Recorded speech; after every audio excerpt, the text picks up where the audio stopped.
দ্বিতীয় চান্স দিবেন ভাই, দ্বিতীয় চান্স পাবেন পাবেন না খুব ভাই আমার। তাহলে কিয়ামতের দিন কি কি প্রশ্ন হবে? আল্লাহর নবী মুহাম্মদ সাল্লাল্লাহু আলাইহি সাল্লাম কত সুন্দরভাবে আমাদেরকে বলেছেন, মুসলমান শুনেন। দয়ার রাসূল বলেছেন, এটা হাদিসে কুদসি আল্লাহ বলেন, আল্লাহ তাবারাক ওয়া তাআলার নবী বলেন, হে দুনিয়ার মানুষ তোমরা শুনে নাও, লা তাজুলু কদম ইবনে আদম হাত্তা ইউসআল আন খামস। ওরে সুবহানাল্লাহ, নবীজি 1400 বছর আগে এলান করে দিয়েছেন, আরে ইবনে আদম, আদমের বেটা বেটি তোমরা শুনে নাও, কিয়ামতের দিন আল্লাহ রাব্বুল আলামিন 5খানা মানুষকে প্রশ্ন করবে। আল্লাহ রাব্বুল আলামিন 5টা সওয়াল করবে। আল্লাহ রাসূল বলেছেন, উম্মত ইবনে আদমের এক পা আগে বাড়বে না, ইবনে আদমের এক পা পিছে উঠবে না, আদম সন্তানের এক পা ডান দিকে উঠবে না, আদম সন্তানের এক পা বাম দিকে উঠবে না। মানুষ ইচ্ছা করে তো আগে কিংবা পিছনে কিংবা ডান দিকে বাম দিকে উঠতে পারবে না। কতক্ষণ পারবে না? হাত্তা ইউসআল আন খামস, যতক্ষণ পর্যন্ত মানুষ 5খানা সওয়ালের জবাব আল্লাহকে দিতে না পারবে। আল্লাহ রাব্বুল আলামিন 1 নম্বর 2 নম্বর 3 নম্বর 4 নম্বর 5 নম্বর করে মানুষকে প্রশ্ন করবেন। ওই 5টা সওয়ালের জবাব যতক্ষণ পর্যন্ত আল্লাহর সামনে মানুষ দিতে না পারবে, ততক্ষণ পর্যন্ত আল্লাহ তাবারাক ওয়া তাআলার সামনে 5খানা যতক্ষণ পর্যন্ত প্রশ্ন উত্তর না দিতে পারবে, ততক্ষণ পর্যন্ত মানুষের এক কদম পা আগে পিছে হটবে না। আজকে আপনি জালসা শুনতে এসেছেন, ইচ্ছা করলে আমি 1 ঘন্টা শুনবো, না করলে আপনি এখান থেকে চলে যাবেন, আপনাকে কেউ বাধা দেবে না। আপনি বাজার গেছেন, 1 ঘন্টা বাজার করলেন, ইচ্ছা করলে আপনি বাজার থেকে চলে যাবেন, কেউ আপনাকে রোকবে না। আপনি আরো দুনিয়ার কোন জায়গাতে যাবেন, ইচ্ছা করতে গেলে আপনি ওখানে দাঁড়ালেন, না হইলে আপনি চলে যাবেন, আপনাকে কেউ বাধা দেবে না। কিন্তু মুসলমান, কিয়ামতের দিন এমন কঠিন দিন হবে, এমন ভয়ঙ্কর দিন হবে। দয়ার নবী বলেছেন, উম্মত রে, যতক্ষণ পর্যন্ত আল্লাহর সামনে 5খানা তুমি সওয়ালের জবাব দিতে না পারবে, ততক্ষণ পর্যন্ত আল্লাহর সামনে থেকে 1 কদম পা তোমার হিলা ডলা করবে না। তাইয়ার আছেন 5খানা সওয়ালের উত্তর দিতে? তাইয়ার আছেন? কি কি 5খানা প্রশ্ন হবে? এই যে আমি বললাম, বুঝার জন্য বলছি। মনে করেন আজকে কিয়ামতের দিন একটা করে আমি আপনাদের সামনে সেই প্রশ্নগুলো রাখবো, যেটা আল্লাহ তাবারাক ওয়া তাআলা আমাকে আপনাকে কিয়ামতের দিন জিজ্ঞাসা করবেন। প্রথম সওয়াল, প্রথম প্রশ্ন কি? আল্লাহ রাসূল বলেছেন, উম্মত রে, আনু মারিহি ফিমা আফনাহু। আল্লাহ রাসূল বলেছেন, উম্মত, কিয়ামতের দিন আল্লাহ তাবারাক ওয়া তাআলা 5খানা সওয়ালের মধ্যে আল্লাহ রাব্বুল আলামিন প্রথম সওয়াল মানুষকে বলবেন, আনু মারিহি ফিমা আফনাহু। বান্দারে, এই আব্দুল্লাহ, আব্দুর রহমান, খালেদা, জায়েদা, হালেমা, তোমাকে আমি 100 বছর জীবন দিয়েছিলাম, তোমাকে আমি 50 বছর জীবন দিয়েছিলাম, তোমাকে আমি 80 বছর জীবন দিয়েছিলাম, তোমাকে আমি 150 বছর জীবন দিয়েছিলাম, তোমাকে আমি 40 বছর জীবন দিয়েছিলাম। বান্দা বান্দি রে, তুমি তোমার জীবনের হিসাবটা তুমি আমার সামনে দিয়ে দাও। এই জীবনটাকে তুমি কোন কাজে লাগিয়েছো রে বান্দা, এই হিসাবটা তুমি দিয়ে দাও। এই আল্লাহ বলবেন, বান্দিরে, তুমি তোমার জীবনটাকে, যে আমি আল্লাহ এত সুন্দর তোমাকে জীবনটা আমি দিয়েছিলাম, এই জীবনটা তুমি কোন জায়গাতে তুমি লাগিয়েছিলে, এই বয়সটাকে তুমি কোন জায়গাতে লাগিয়েছিলে রে বান্দা, তুমি দয়া করে হিসাবটা তুমি দিয়ে দাও।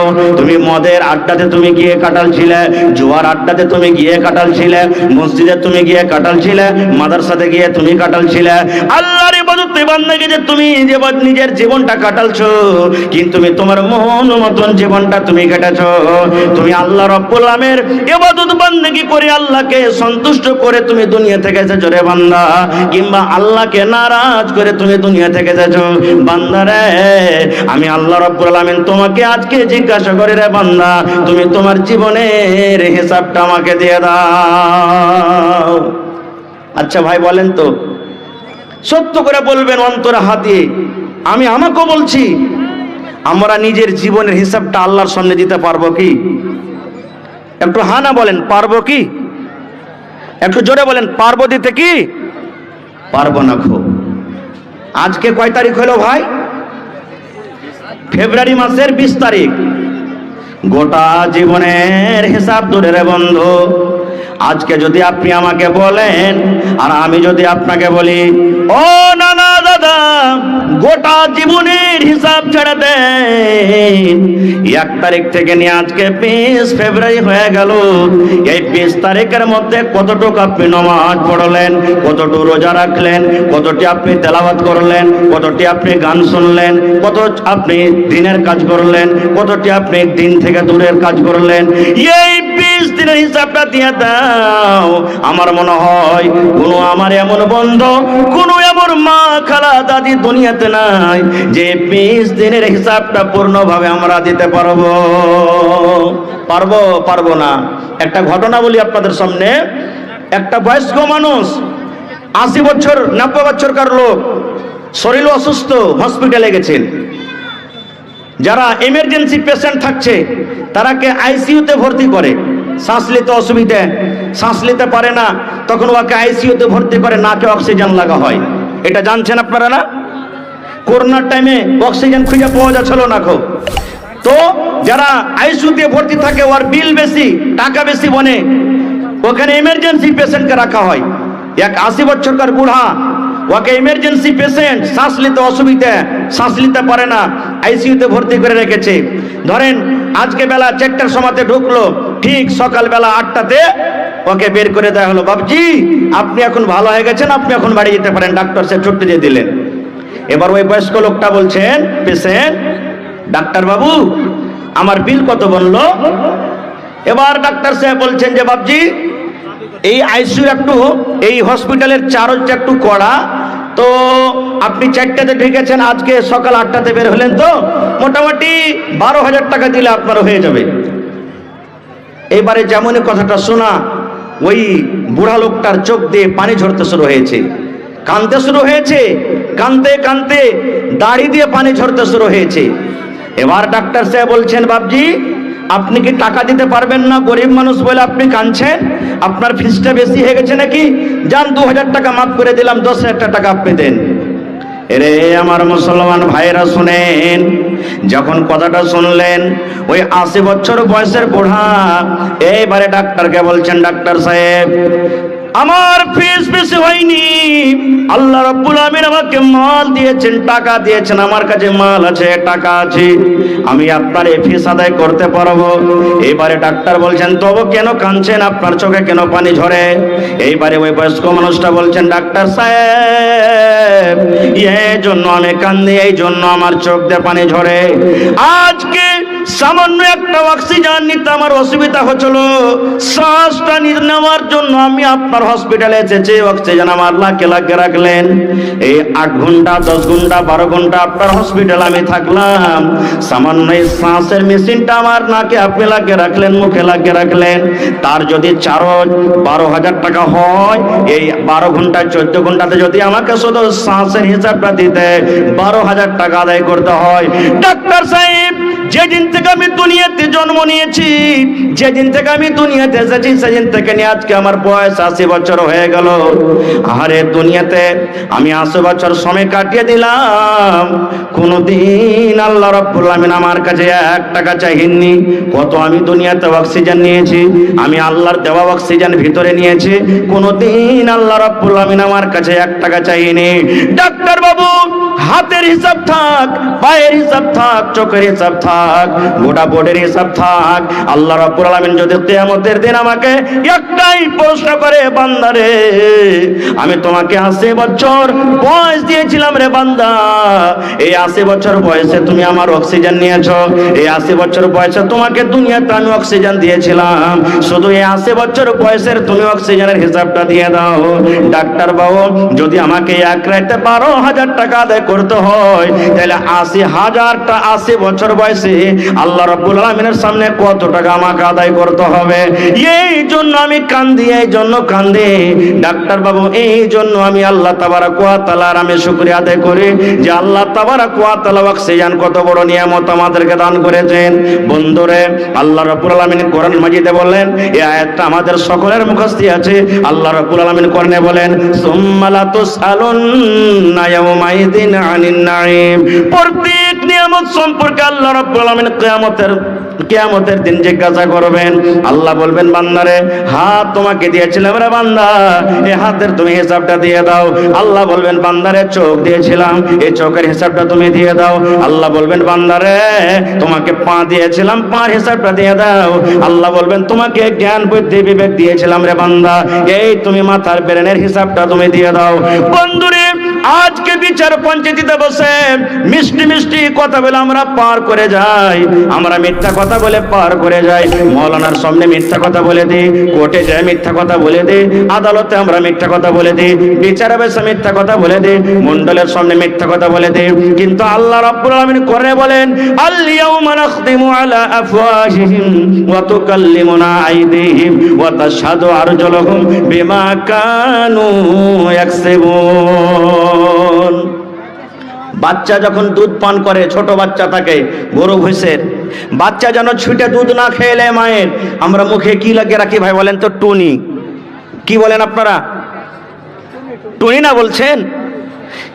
ফসল চারিদিকে লেগে আছে, আপনি মধ্যখানে হাল বাইবেন, যেই গরুটা যেই মহিষটা ফসলের লাইনে থাকবে ওর মুখে আপনি টুনি দেন কেন? ওই গরুটা ওই মহিষটা যেন ফসল না খেয়ে লাই। তাই আল্লাহ রাব্বুল আলামিন ঠিক মানুষের যখন প্রশ্ন করবেন, এই মুখখান দিয়ে মিথ্যা মিথ্যা কথা বলবে মানুষ, আর এটাই মনে করবে কিয়ামতের দিন আজকে দুনিয়ার মতো দিন মনে করবে। আদালতে যেমন মিথ্যা কথা বলে পার হয়ে গেছে, বিচারে বসে যেমন মিথ্যা কথা বলে পার হয়ে গেছে, আল্লাহর সামনে এখন মিথ্যা কথা বলে পার হয়ে যাব। তখন আল্লাহ রাব্বুল আলামিন কি করবেন?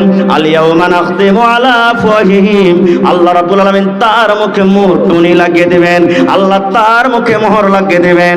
এবার বলবেন, মাওলানা মুখে যদি টুনি লেগে যায়, মুখে যদি মোহর লেগে যায়, তাহলে কথা কেমন করে বলবে? আল্লাহ বলেন, বান্দারে তোমার কথা বলবে হাতে, হাতে কথা বলবে, হাত কথা বলবে, হাতে কথা বলবে। কেমন করে কথা বলবে? আল্লাহ রাব্বুল আলামিন আজকে হাতে কথা বলার তৌফিক দেননি, হাত কথা বলতে পারে না। আজকে যেমন মুখকে আল্লাহ রাব্বুল আলামিন তৌফিক দিয়েছেন মুখ কথা বলে, এই মতো কিয়ামতের দিন আল্লাহ মুখে মোহর লাগিয়ে দেবেন। আল্লাহ হাতকে বলবেন, হাতরে বল দুনিয়াতে তুই কি করেছিলি? হাত পটপট পটপট করে দুনিয়াতে যা করেছে সব বলে দিবে। আর মুখ কি বলবে জানেন? মুখে তো মোহর লাগা আছে। হাত যখন কথা বলবে, আল্লাহ আমার দ্বারাতে মাল চুরি করেছিল, অপারকে আল্লাহ মেরেছিল, অপারের সাথে এরকম করেছিল, যখন হাত পটপট পটপট করে কথা বলবে, ওয়াতাশহাদু আরজুলুহুম, আর পা গাওয়া দিয়ে দিবে। আল্লাহ হাত যা বলছে ঠিক বলছে, আল্লাহ হাত যা বলছে ঠিক বলছে, যখন গাওয়া দিয়ে দিবে, বিমা কানু ইয়াকসিবুন, দুনিয়াতে আমরা যা কিছু করব। তখন মুখ কি বলবে জানেন?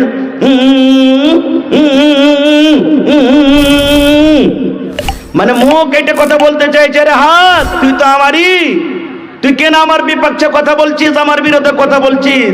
এরে পা তুই কেন গাওয়া দিচ্ছিস, সাক্ষ্য দিচ্ছিস তুই যে আমারই? বন্ধুরে, যেই মেয়ের জন্য, যে ছেলের জন্য, যে বিবির জন্য, যে দুনিয়াদারিতে পড়ে আমরা সব কিছু ভুলে থাকি, সেই মেয়ে ছেলে দূরের কথা, নিজের হাত পা খান্টা চোটাও নিজের হবে না। তাহলে বন্ধুগণ, কিয়ামতের দিন প্রথম সওয়াল আল্লাহ তাবারক ওয়া তাআলা করবেন, বান্দা তুমি তোমার জীবনের হিসাবটা দিয়ে দাও। 2 নম্বরে আল্লাহ রাসূল সাল্লাল্লাহু আলাইহি ওয়াসাল্লাম বলেছেন, আল্লাহ তাবারক ওয়া তাআলা 2 নম্বরে বান্দাকে বলবেন, ওয়া আন শাবাবিহি ফিমা আবলাহু, আল্লাহ বলবেন, বান্দারে তুমি জীবনের হিসাব দিতে পারলে না রে বান্দা। তুমি 60 বছর তোমাকে জীবন দিয়েছিলাম, 80 বছর তোমাকে জীবন দিয়েছিলাম, তোমাকে 100 বছর জীবন দিয়েছিলাম রে বান্দা, তুমি জীবনের হিসাবটা দিতে পারলে না। বান্দারে তুমি তোমার যৌবন কালের হিসাবটা দিয়ে দাও। এই যে আমি আল্লাহ রাব্বুল আমিন 20 থেকে নিয়ে 40 বছরকার মধ্যখানে তোমাকে আমি একটা যৌবন কাল দিয়েছিলাম, তোমাকে আমি একটা জওয়ানি কাল দিয়েছিলাম, তোমাকে আমি একটা জওয়ানি বয়স দিয়েছিলাম। বান্দারে, তুমি তোমার এই যৌবন কালের হিসাবটা তুমি দিয়ে দাও। বান্দা, এই যৌবন কালের তুমি হিসাবটা দিয়ে দাও। এই যৌবন কালটা তুমি কোন কাজে তুমি কাটিয়েছো? তো আল্লাহ তাবারক ওয়া তাআলা মানুষকে যৌবন কাল সম্পর্কে জিজ্ঞাসা করবেন। মানুষ, তোমাকে আমি একটা জওয়ানি বয়স দিয়েছিলাম, এই জওয়ানি কালটা তুমি কোন জায়গাতে কাটালছো? হায়রে যুবক, এই যুবক ভাই, আজকে আপনারা মেলাতে ঠেলাতে ঘুরছেন আর আপনারা বলছেন আরে এখনো বয়স অনেক আছে, বুড়াবো তখন দেখবো।